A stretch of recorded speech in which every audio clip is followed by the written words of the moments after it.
Representantes da Deputación, da Real Banda de Gaitas e alumnos do Instituto Eduardo Blanco Amor reuníronse hoxe diante da tumba de Blanco Amor no cemiterio de San Francisco para homenaxear o 46 aniversario da súa morte.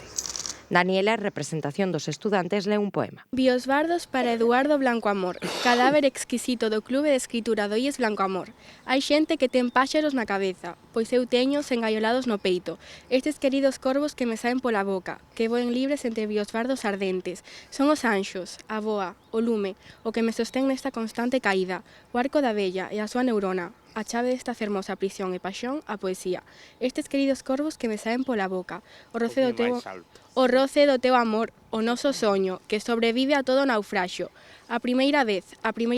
estes queridos corvos que me saen pola boca, un torrente sanguíneo que anega todo o seu paso polas veas, un furacán furioso e un poderoso trebón, a sutil folla caduca, o derradeiro queixume da conca do Amazonas, e unha cobra raptando pola área a túa lingua de poeta, estes queridos corvos que me saen pola boca, como o lobo liscando a súa cea, como a pega e o seu concerto sinfónico cando trepa nas tellas do fallado, a delicadeza da egua de mar, que envolve co rabo a alga, a vella sentada co libro da vida, e a cociña de ferro que ten diante con dúas potas e tres cazos a un tempo, e a auga fervendo na ola e botando por fora, máis alá da distante aurora. O que me salva a vida, eu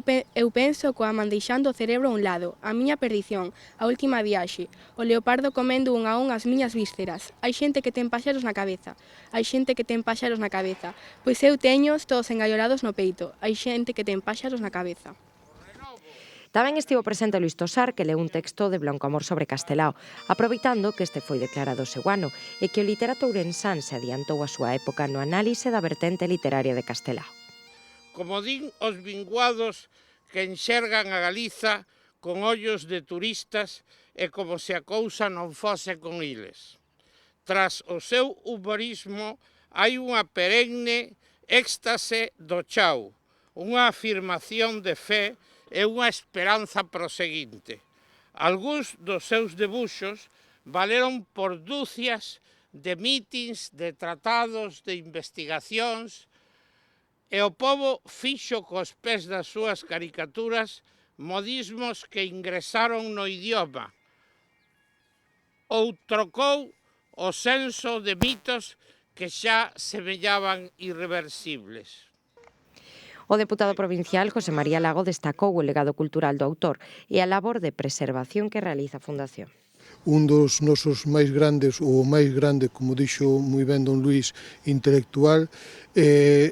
recordar que o día 5 seguirase celebrando